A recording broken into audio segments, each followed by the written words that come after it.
Imagine you are an exiled journalist living in London or Berlin. You try to pay your rent, but your card is declined.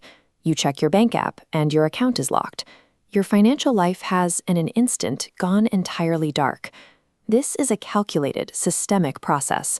Across Western democracies, the global financial compliance network is being intentionally weaponized against political dissidents. Two entities sit at the center of this architecture: the Financial Action Task Force, known as the FATF, and the Egmont Group. The deep integration of our global banking system has created a terrible vulnerability. The very tools originally built to track illicit money and enforce transparency now serve as highly effective instruments of state-sponsored terror. The core structural flaw enabling this abuse is that the FATF and the Egmont Group operate as legal ghosts. They possess no formal treaty and no international legal personality. In practice, this means they operate completely outside the bounds of constitutional limits and democratic oversight. Despite their informal status, these bodies dictate binding global norms.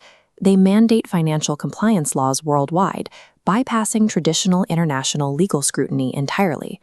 By operating in this structural void, the global financial system lacks a human rights filter. This leaves the door wide open for autocratic regimes to manipulate the network to their advantage. The FATF was created by the G7 in 1989 to combat global money laundering. In the immediate aftermath of the September 11th attacks, the organization rapidly expanded its mandate to encountering the financing of terrorism, or CFT. This expansion introduced FATF Recommendation 8, a specific compliance rule focused on the rigorous financial oversight of nonprofit organizations to prevent their abuse by terror groups.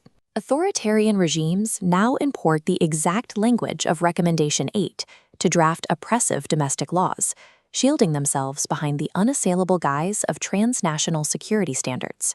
Through this semantic shift, a dictator can legally reclassify legitimate political dissent and civil society work as terrorist financing. The state places massive administrative hurdles on these NGOs, requiring disclosure of every donor and every penny spent, conditions designed to be impossible to meet. When an organization inevitably falls short, the state uses its FATF-mandated powers to freeze assets and jail leadership. This bypasses the need for a criminal conviction, shifting the burden of proof so action is taken based merely on suspicion. The high cost of compliance acts exactly as intended. It serves as a state-sponsored filter to permanently liquidate independent civil society. To execute these policy aims across borders, regimes rely on the Egmont Group, an informal network of 159 national financial intelligence units sharing operational data.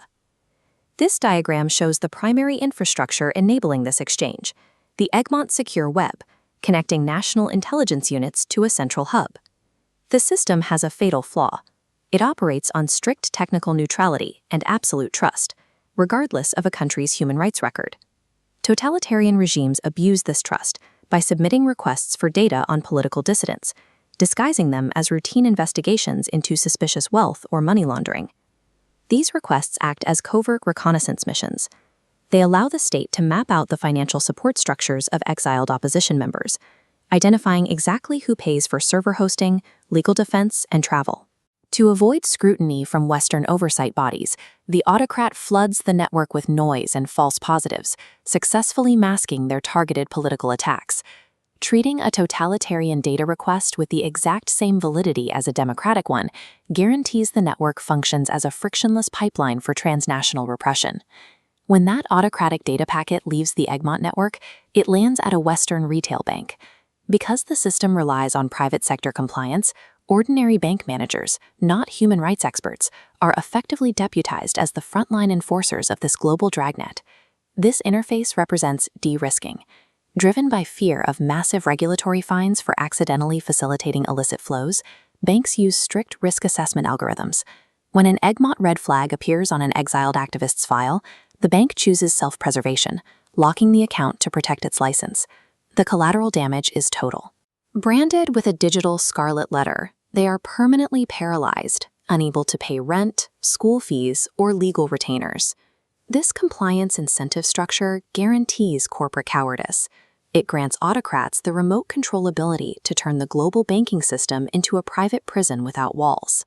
This comparison chart illustrates how the weaponization of the Egmont secure web is the inevitable mathematical result of empowering an unaccountable informal task force with global sovereign authority. The structural solution is to reconstitute the FATF and Egmont Group as formal, treaty-based organizations governed by international law. This requires a mandatory human rights impact assessment for all data exchange protocols, filtering out malicious requests before they reach the banks. Next, regulators must create a protected whitelist for certified humanitarian organizations, preventing automated bank de-risking from wiping out legitimate NGOs. We must also establish an independent appeals tribunal to grant flagged individuals a fast, binding legal avenue to clear their names. Finally, the private sector needs safe harbor protections, ensuring retail banks are not financially punished for maintaining accounts of individuals targeted for political reasons. Financial transparency is a noble goal, but without a legal anchor and human rights safeguards, it will remain the unseen hand of tyranny. It is time to bring the shadow regulators into the courtroom.